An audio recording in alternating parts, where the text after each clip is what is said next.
that we hope tells Hanoi and its communist allies that their treatment of our men does not pass muster in the community of nations. Those who are held in Southeast Asia and their families know that they are not forgotten today. And I can assure you, Mr. Chairman, we will not let them down. The statements and comments about concern of the prisoners has increased with this administration. And yet the solution to returning the prisoners has come no closer. And the point that I feel so strongly about and concerned about is that there's been great hopes and expectations built upon the wives and the children and the families of the prisoners. I knew he was going to war, and I knew he could have been killed, but somehow I had never really thought about him as a prisoner. And that was July of 1965. And at that time, I had high hopes that by Christmas he would be home. Well, now it's almost 6 years later, and I, at this time, have less hope that he'll be home for Christmas. I just keep busy. Then the hopes get slimmer that he's there. The anguish and suffering of the prisoners' families, the conduct of the campaign of concern, the controversy over the POWs as an issue, and the prospects for release of the men in the camps. These are the subjects of our broadcast tonight. This is the second of two CBS reports. The POWs, Pawns of War, with CBS News correspondent Walter Cronkite. Good evening. Last Tuesday night, in the first of these two CBS reports, we looked at the American prisoners of war as human victims of the cruel and continuing war in Indochina.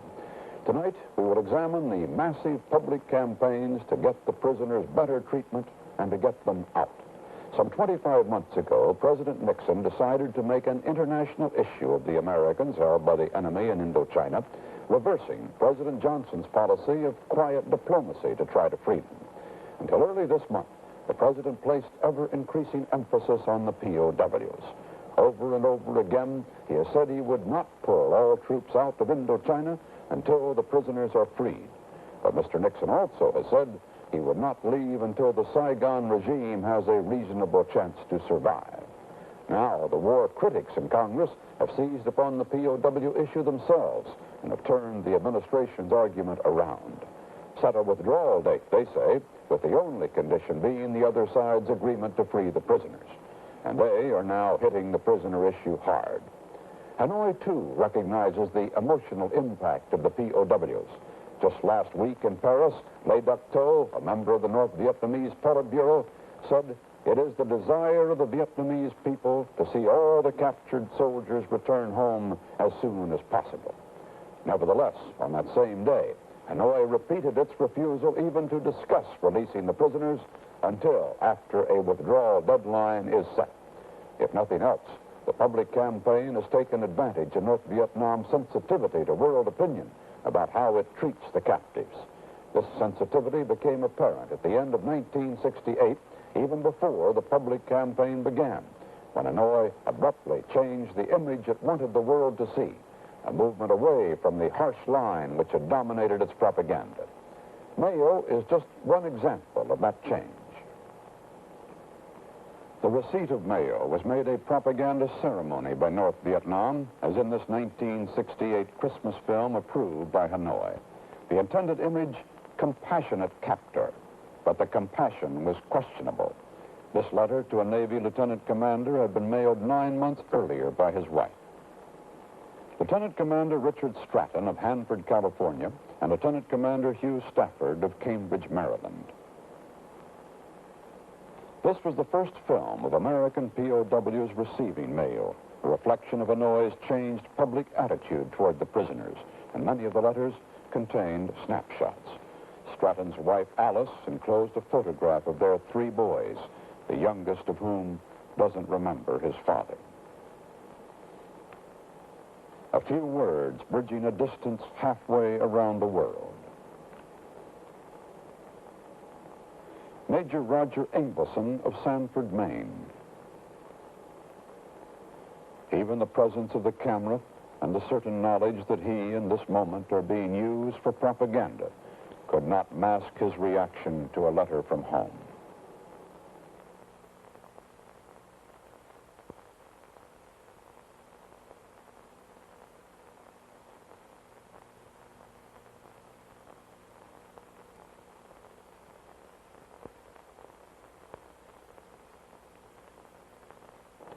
The exchange of mail has substantially increased since the administration made the prisoners a public issue. But in that 2-year period, only 6 Americans have been released, 3 by North Vietnam and 3 by the Viet Cong. In that same period, another 300, by the Pentagon's own figures, have been added to the list of the war's missing or captured. The most spectacular gesture of the administration's concern for the prisoners has been a commando strike inside North Vietnam to rescue POWs. A helicopter-borne team of 101 Air Force and Army volunteers raided the Sante camp 23 miles west of Hanoi last November 20th. The venture freed not a single prisoner. There were none in the camp, but the administration hailed it as a success. And the president, who had personally approved the attempt, personally decorated some of the participants. And Sante, like other aspects of the campaign to focus attention on the POWs, became itself a focus of controversy. Defense Secretary Laird appeared before the Senate Foreign Relations Committee. Mr. Chairman, I want this committee to know that I have not faced a more challenging decision since I have been Secretary of Defense. I concluded that there was no acceptable alternative than to recommend that the volunteer force, now highly trained and well-rehearsed for its humanitarian mission, should be authorized to make a valiant attempt to save their fellow Americans. I think there's no man in the Senate or anywhere else who is not deeply sympathetic with the prisoners of war. But unfortunately, this kind of a conflict involves many other people. We have lost some 50,000 dead.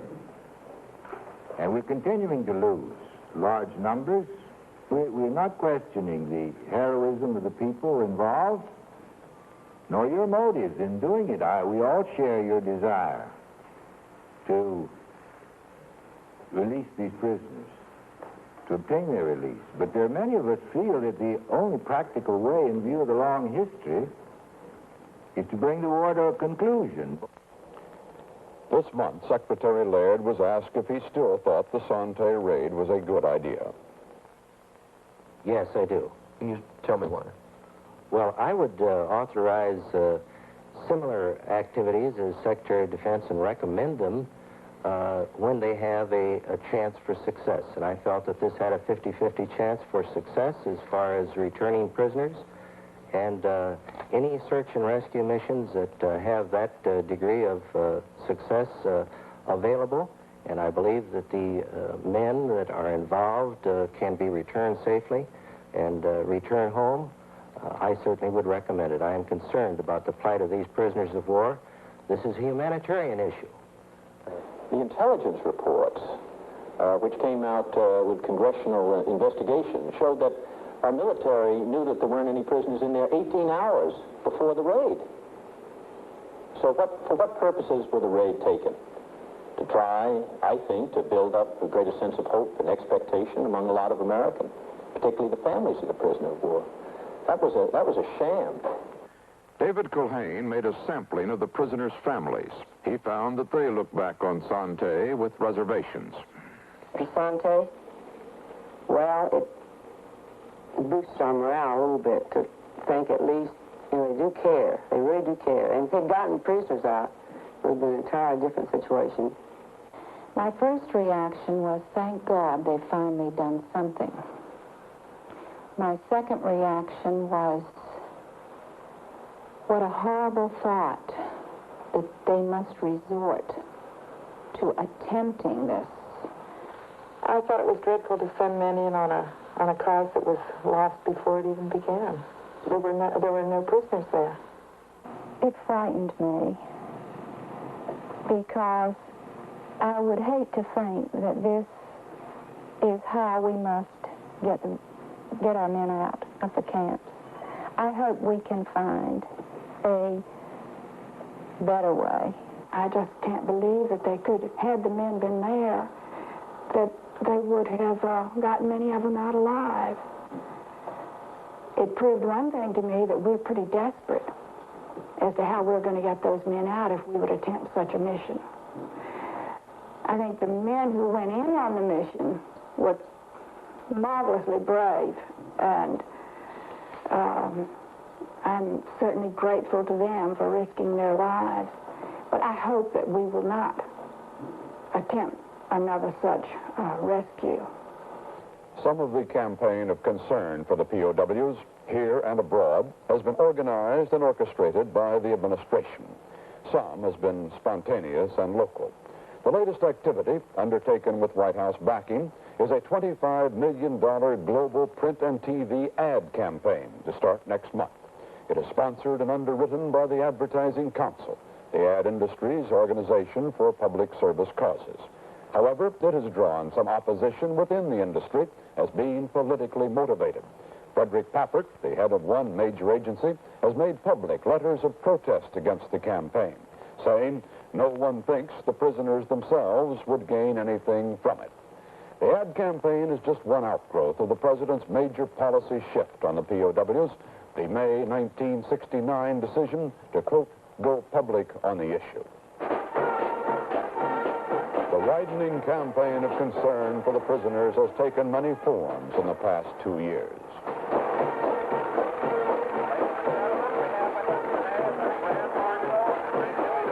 For example, big parades. This one in Torrance, California on Armed Forces Day last month.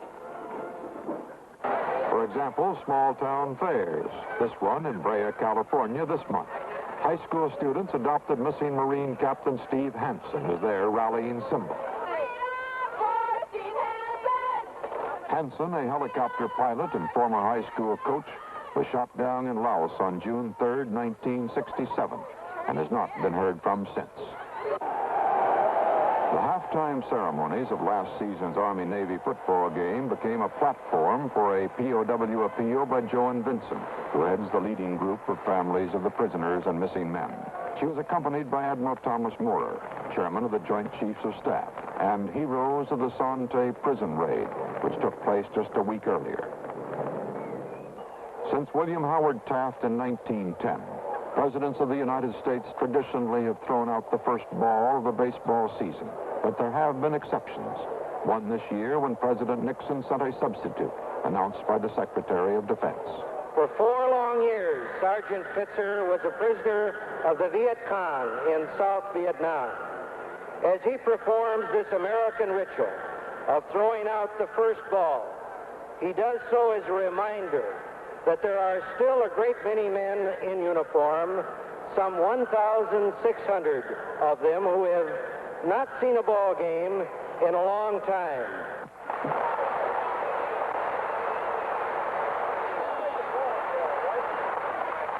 Gentlemen, last September 22nd, a joint meeting of Congress assembled to hear Colonel Frank Borman, the astronaut, report on a 25-day global visit to 14 nations he undertook for President Nixon in behalf of the prisoners.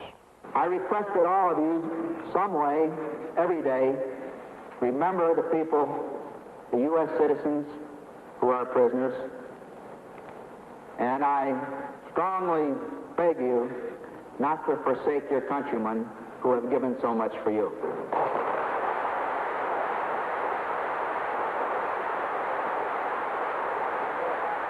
If Congress passes a resolution to have all men withdrawn by the end of the year, then we've lost the last concession that we have available to utilize for those men. Lieutenant Robert Frischman, one of the POWs released by Hanoi, now president of Concern for Prisoners of War Incorporated. Still on active Navy duty, he campaigns in uniform for the captives and on behalf of U.S. Vietnam policy. This was a dinner for POWs in Los Angeles this month. Another speaker was Governor Ronald Reagan. We're not given to bellicose saber-rattling or unnecessary belligerence. But the savage captors of our young men must be made to know that each one of those men is particularly precious to all of us, that there will be no peace until they are restored to their families. The President has said as much. It is now up to the rest of us to make it unmistakably clear to the enemy that he spoke what is in the heart of each one of us, and make it plain to the enemy that if the price for peace is even one young American, that price we will not pay.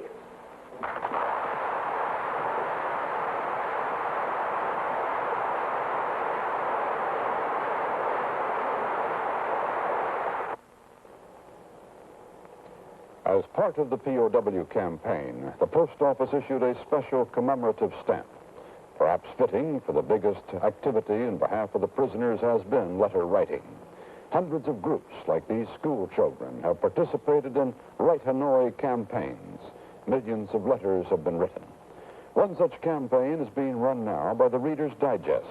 The magazine announced it last month with this newspaper advertisement across the country. Bob Schieffer asked Editor-in-Chief Hobart Lewis about the response. We're getting a tremendous response from the American public.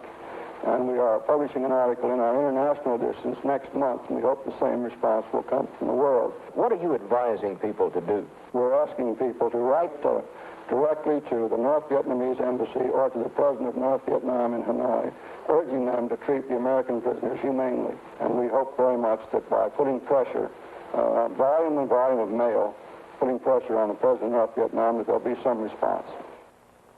The American Red Cross is handling the Write Hanoi letters for the Reader's Digest, as it has for other organizations.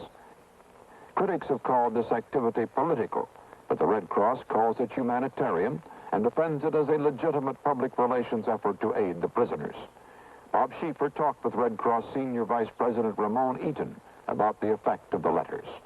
Do you have any proof that these coupons are being received by the North Vietnamese, or in fact that anybody is reading them in North Vietnam? We have considerable proof that the mass of letters, and these will only be, of course, a part of what's been going on now for 16, 17 months, are, of course, being received in Hanoi. There's no question about that. And natural curiosity and concern, if nothing more, indicates that these letters are opened. Eaton's confidence to the contrary, there is evidence that much mail goes unread, indeed, even unreceived.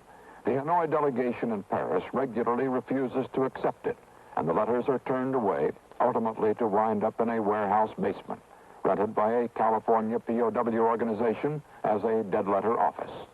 Now, according to CBS News correspondent Peter Kalischer, who looked into the situation, the letters arrive in bulk packages addressed directly to the warehouse, there to join the tons more already gathering dust.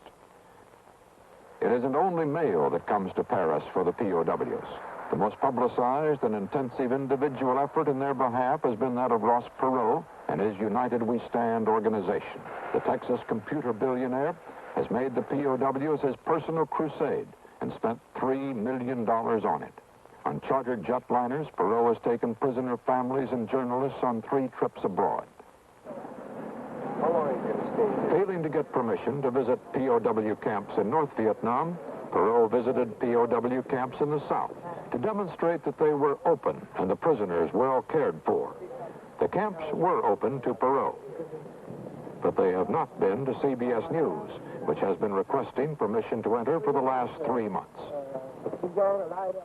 From South Vietnam, Perot went to Dien Thien, to the North Vietnamese embassy in Laos, only to be turned away at the door. We did not see the Charge d'Affaires, as has been the custom in our prime meetings here. We told the North Vietnamese to bet with us to deliver our message to the Charge d'Affaires, and We had information on approximately 8,000 North Vietnamese regular troops that we knew he would be vitally interested in. But we had about 2 hours of film that would show the North Vietnamese firsthand how these men are being treated. Perot's crusade also reached directly into the capital of the United States. A Perot POW exhibit designed to represent the captive's plight. I asked Perot what he thought he had achieved. My objective has been to gain the release of the men. I've not yet achieved that objective. So as I mention these other things, let me say I never lost sight of what I started to do, and I haven't done that. Measuring along the way, though, signs of progress that indicate that the North Vietnamese do, in fact, respond to pressure, let's look at what's happened. In January 1970, the North Vietnamese took the keys away from the guards. Most prison brutality stopped within days after the American people first focused their attention on these men. In January 1970, and since that time, the food and the medical treatment given to prisoners has improved dramatically. 80% of the mail that's come out of the prison camps has come out since the American people got involved. Morale in the camps was terrible in 1967, 1968. Now, morale in the camps is much better because these men know that the wives that the North Vietnamese tell them repeatedly have forgotten them, have not forgotten them, but instead have gone all over the world in efforts to gain their release. The wives' travels to gain their release included this trip last month to Switzerland. A delegation of 173 POW relatives went to Geneva, where 43 countries were represented at an International Red Cross meeting on the Geneva Convention. Peter Kalischer asked them their purpose. We hope to have people understand that many of the Geneva Conventions are not being upheld, and that we wish the prisoner of war situation could be made better. The purpose of the trip is to try to get the International Red Cross and then the other countries and the other embassies to support us in our efforts to try and find out something, information, anything that we can find out about the people that are missing or the prisoners, just anything we can do for some more support that would maybe help us in some way to find out anything. Anything that we can do to further the world opinion with respect to these men's plight means a step forward. We've tried many, many things, and we would do most anything to attempt to secure some new information or release. Doing most anything included standing outside the site of the peace talks in Paris, where the prisoner issue was on the agenda for the 114th session. Hanoi's delegate Xuan Thuy arrived, but the presence of the families accomplished little. Nothing happened at the session to speed the return of the POWs. Nevertheless, the effort goes on, much of it directed from Washington, out of offices donated by the American Legion to an organization called the National League of Families of American Prisoners and Missing in Southeast Asia. Bob Schieffer talked with National Coordinator Joan Vinson, whose own husband is missing. Has any of this activity had any effect, do you think, on the North Vietnamese? Well, I very definitely think that it has had effect because up until December of last year, only 100 men had ever been heard from. Now, 339 men are identified by the North Vietnamese, which is some progress, and they are letting reporters into North Vietnam and have photographed a few of the men, and it does appear that the few that have been photographed, that their conditions have improved, because, 3 years ago, they were parading the men through the streets of Hanoi, calling them war pirates or criminals, and threatening to try them as war criminals. Now, we see pictures of them playing basketball, strumming on a guitar, being interviewed. So I think that, in that way, that their conditions have improved, at least, as I said, of the ones that we have seen photographed. We get reports from some of the families, and I'm interested to know if you also get reports. But some of them are becoming disillusioned because both sides seem to be using the prisoners as political pawns. Do you, in fact, get reports like that? Yes, I get. The families are very upset. They, feel that they have been true and loyal through these many years, and that the men have been, and it has been, 7 years for some men to have been prisoners. and for their families, you know, to have lived all this period of time. They are extremely upset, and you know, they just wonder how much longer the men can survive. I've related to the President, frankly, a number of times that there's a change in attitude among the families of prisoners of war and missing in action. Senator Robert Dole, Republican National Chairman, is sometimes a spokesman for, always a supporter